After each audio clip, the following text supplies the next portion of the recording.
Cara, eu tô exausto da vida. E quando eu falo que eu tô exausto da vida, eu não tô dizendo que eu tô exausto de viver, que eu tô cansado de viver. Eu só tô exausto do da mentalidade geral das pessoas no mundo. E eu sempre fui uma pessoa, cara, que eu me senti sempre muito sozinho, muito deslocado. Eu tenho um sentimento muito estranho de que eu sinto que muitas vezes eu não pertenço a esse mundo.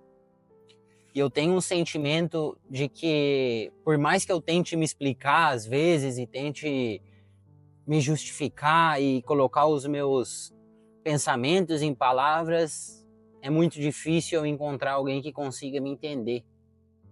Claro, isso acontece com todo mundo em certa parte da vida, mas eu sempre fui uma pessoa que tive muito problema em me relacionar com os outros por esse motivo. E o que me deixa exausto,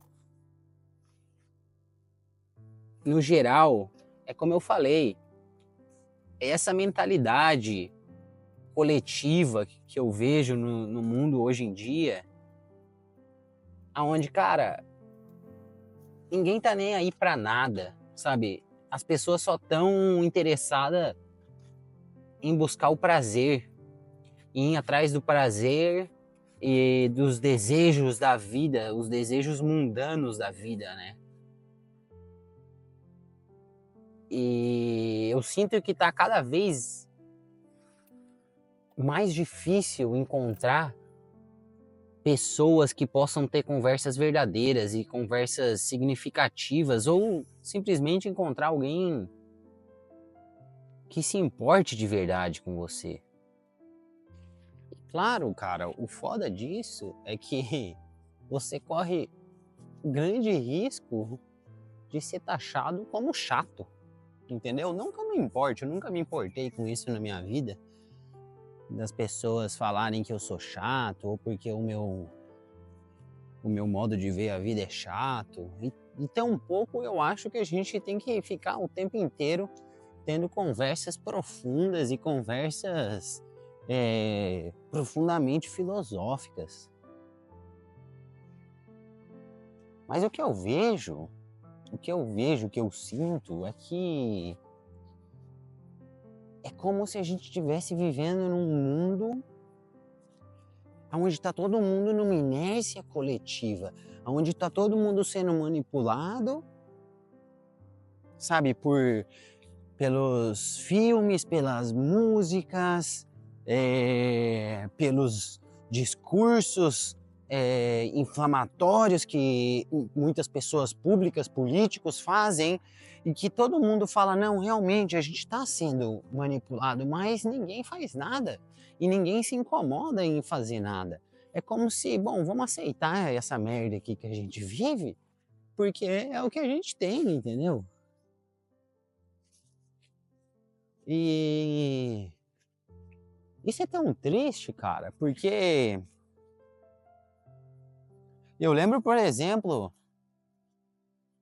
de quando eu era pequeno.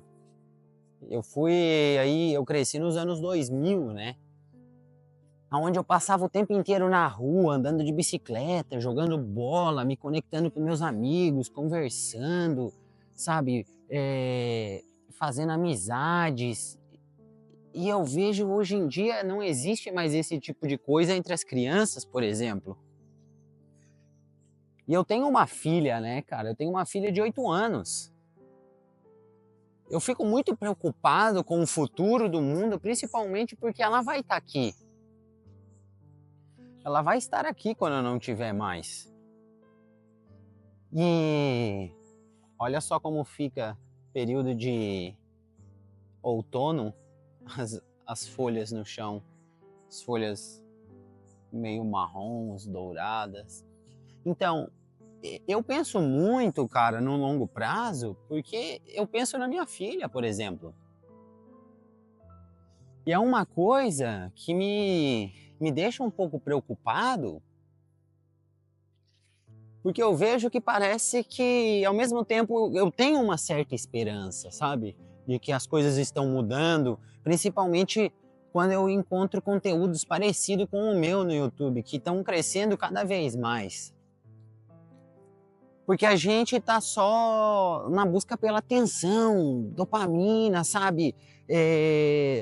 Assistir coisa rápida, assistir coisa que dá prazer, assistir coisa que nos tragam alguma coisa. A gente tá sempre nessa de que a gente quer algo em troca, mas você já parou para pensar que a maioria das pessoas não tá disposto a dar nada em troca, né, cara? Esse é um dos princípios do cristianismo, por exemplo, que diz que a felicidade pode morar, inclusive, aí na bondade de você abrir mão de algo seu para mitigar o sofrimento da outra pessoa. Para você se sacrificar no lugar dessa pessoa. E a sensação é incrível. Por exemplo, eu me sinto melhor e me sinto mais feliz quando eu dou o presente para alguém do que quando eu recebo, por exemplo. Ou quando eu consigo fornecer algo relevante para a vida de uma pessoa em que eu consiga diminuir o sofrimento dela. Que foi um dos motivos de eu criar esse canal, né? E a gente tá perdido nessa inércia de consumo de coisas que não nos trazem basicamente nada, sabe? E, infelizmente, a grande maioria das pessoas tá assim, tá? Nessa situação.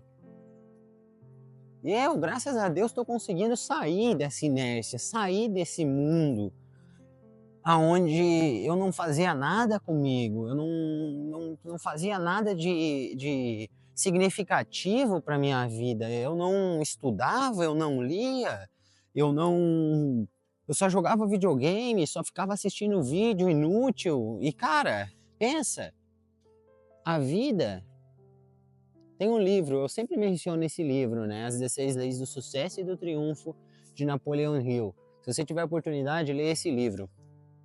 E ele fala que a vida é um constante movimento, os planetas estão se movimentando, os átomos estão se movimentando, tudo está se movimentando. E tudo aquilo que para de se movimentar, o autor do livro diz que se torna lifeless, né? Ou seja, sem vida. Por exemplo, para de usar o seu braço, para de usar a sua perna, para você ver o que acontece, seus músculos atrofiam. Eu rompi estirei um dos ligamentos do meu joelho e eu fiquei 6 meses sem poder me apoiar direito, sem poder usar a minha perna esquerda. Sabe? O resultado disso foi que a minha perna atrofiou, cara. Eu fiquei com a perna, os músculos da minha perna muito menor que os da perna direita. Então pensa isso. No cérebro tem o mesmo efeito. Se você não utiliza o seu cérebro, se você não estuda, não lê, não faz coisas difíceis, não pratica coisas, não se esforça a ler, você atrofia o seu cérebro, você começa a virar uma ameba, meu irmão. E é o que eu vejo que está acontecendo hoje em dia. Pô, quantas vezes eu tô conversando com pessoas, inclusive pessoas que são amigos meus, cara, e eu tô trocando ideia aqui com a pessoa, cara, e a pessoa tá no celular enquanto ela conversa comigo. A pessoa não consegue ter a capacidade de deixar o celular parado por 30 segundos e te olhar no olho e conversar com você, escutar o que você tá falando. Eu recebi uma notícia há umas 3 semanas atrás que me deixou muito feliz. Como vocês sabem, eu trabalhava como supervisor de produção aí em uma fábrica de computadores, né, de servidores de internet. E, cara, me deixou extremamente feliz que um colega que trabalhava comigo veio me falar que os funcionários fizeram um baixo-assinado para que eu voltasse. Ou seja, mais de 50 pessoas assinaram um documento para que eu voltasse aí para a empresa. Isso me deixou super feliz e eu passei a me questionar por que, né, cara, que as pessoas querem que eu volte, por que as pessoas gostavam de mim aí.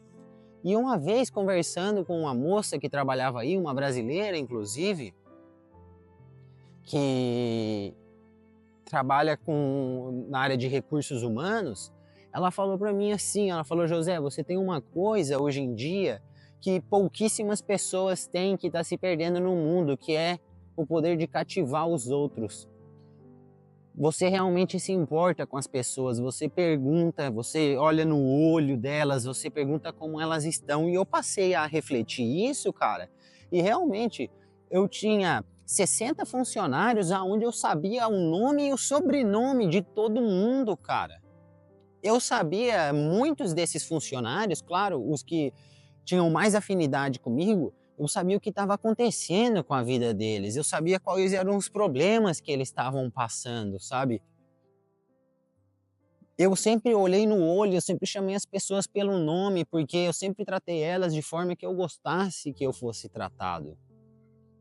Uma das coisas que eu sempre fiz e que inclusive eu coloquei na minha apresentação quando eu fui promovido, era que um líder, para inspirar, ele tem que ter empatia.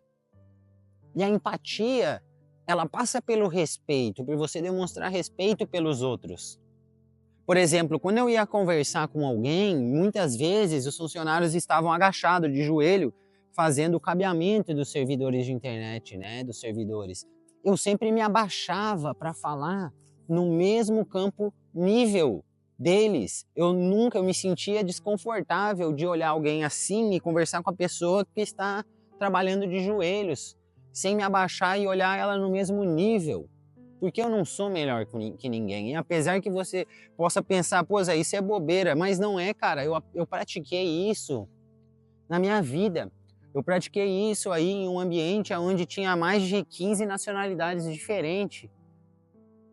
E os comentários que mais me deixavam feliz e que as pessoas chegavam para mim e quando eu fui embora, vinham apertar minha mão, me dar um abraço e falar: José, você é um bom homem.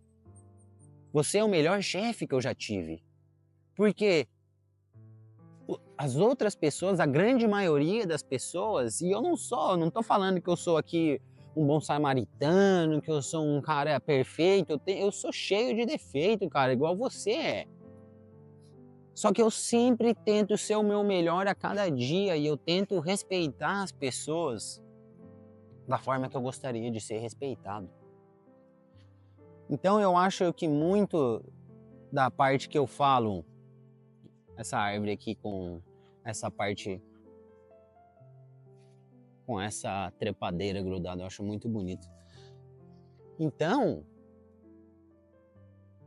eu trato as pessoas da maneira que eu gosto de ser tratado, sabe? E que eu acho que é uma das coisas que está em falta a dias de hoje. E por isso que eu consigo me conectar bem com as pessoas e eu consigo ter o respeito delas. Aí no meu trabalho ninguém me deixava fazer nada, cara. Toda vez que eu pegava algo pesado, vinham umas 2, 3 pessoas ao mesmo tempo para me ajudar. Falavam: não, não, Zé, o que você precisa, o que você quer, porque eu tentava ajudar elas genuinamente e não porque eu queria algo em troca delas. Então eu acho que por isso que eu me sinto exausto da vida,